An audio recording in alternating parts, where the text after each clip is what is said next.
कल आखिरी 1 घंटे में रिकवरी की जो शुरुआत हुई वो भारतीय बाजारों में आज और आगे बढ़ती दिखी।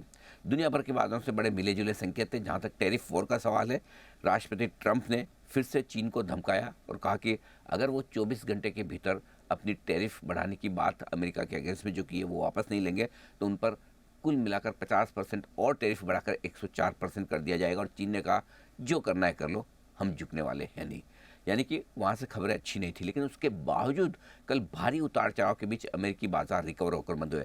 डाउ ने कल पूरे दिन 2600 पॉइंट की रेंज में ट्रेड किया और सिर्फ छोटे से नुकसान के साथ 350 पॉइंट नीचे बंद हुआ। वहीं नेस्डेक 1600 पॉइंट की रेंज में ट्रेड करने के बाद हल्के हरे निशान में बंद होता दिखा। यानी कि ग्लोबल मार्केट्स की रिकवरी थोड़ा सा जोश बढ़ाने वाली थी और इस रिकवरी की शुरुआत कल हम कर ही चुके थे।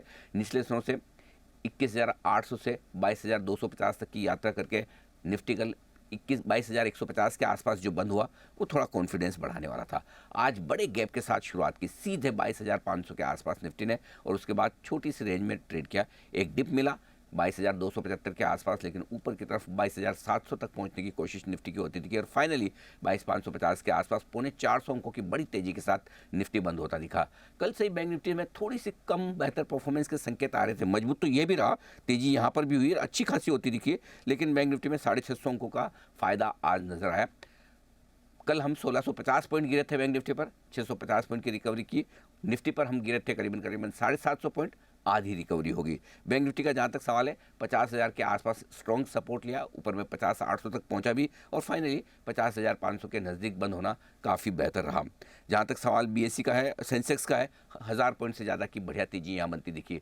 मिड कैप और स्मॉल कैप शेयरों में उतार चढ़ाव भरा सेशन था, लेकिन फाइनली क्लोजिंग यहाँ पर भी 2-2% से ज़्यादा की तेजी के साथ दमदार समाप्ति होती दिखी। अच्छी बात यह, बाजार में आज सारे सेक्टर्स मजबूत थे, चाहे वो सेक्टर्स जो ग्लोबल बिजनेस से प्रभावित होते हैं, यानी कि मेटल, ऑटो, आईटी, ये तो बढ़ई, लेकिन लोकल सेक्टर्स जिसमें पावर, बैंक, एनबीएफसी, कंजम्पशन, जिनका कोई लेना देना नहीं है टैरिफ वॉर से, वो भी मजबूत रहे। दोनों में चौतरफा खरीदारी होती दिखी।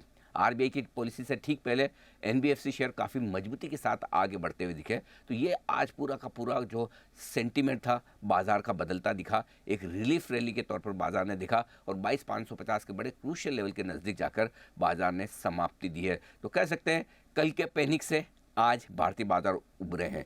एक और बात, कल गिरने में हम सबसे कम थे पूरी दुनिया में, और आज जो रिकवरी आई, इस रिकवरी में भी पूरी दुनिया भर में सबसे ज़्यादा और सबसे बेहतर, सबसे मजबूत भारतीय बाजार ही दिखे। तो एक पूरी इस आपदा में, विपत्ति में एक बात कही जा सकती है कि भारतीय बाजार थोड़े बेहतर हैं, गिरने में पीछे, बढ़ने में आगे।